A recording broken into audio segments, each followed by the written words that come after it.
kalipay tinuod nga panalangin, usahay ang imong gihimong sayo. Mobalik ragi hapon nimo, ang uban tao lipay nakaayo, kay nakauyab batanon ug gwapa. Sige pagyud ug panghambog, murag walay asawa nga nasakitan.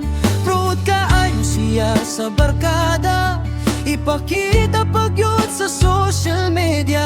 Abi niyag siya'y daog sa tanan, wala kabalo sa dakong sala.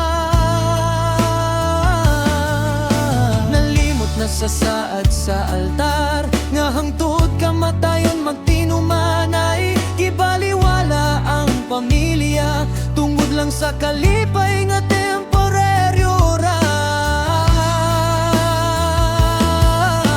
Wala ba kang masayod nga ang Ginoo nagtanaw?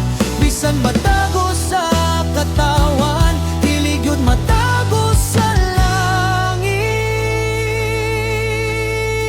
Nakalapas ka sa sugo sa Dios, kay imong giilisan ang mga tinuod. Karon lipay ka uban sa lain, pero karma mo abot ra puhon. Ayaw kumpiyansa sa kalipay, kay dili tanan dugay magpabilin.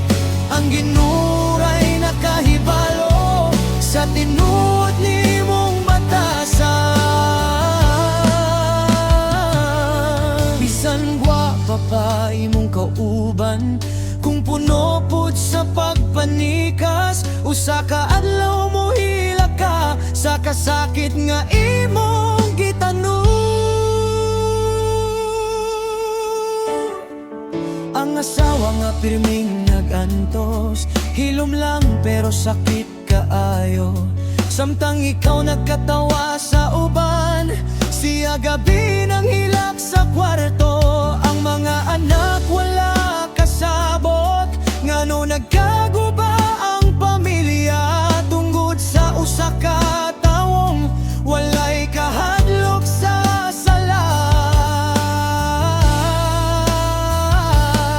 Dili sukod sa pagkalalaki ang daghang babae nga maangkon, mas pili pa ang Ginoo sa tawo nga matinud-anon.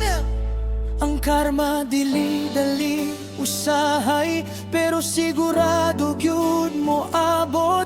Kay ang tanang pabilubi na agyo'y bayranan.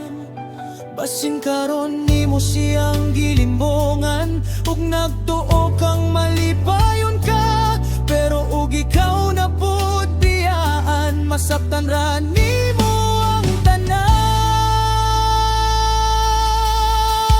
Nakalapas ka sa sugo sa Dios, tungod sa tingguha sa lawas. Ang gugma nga imong giguba, mo balik ra sa imong kapalaran.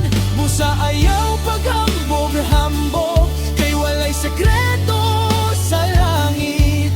Ang Ginoo na'y mahibalo sa tinuod nimong kinabuhi. Kung napay panahon sa pag-usap, balik sa hustong dalan, kay ang tinuod nga kalinaw na ara sa limpyo nga konsensya.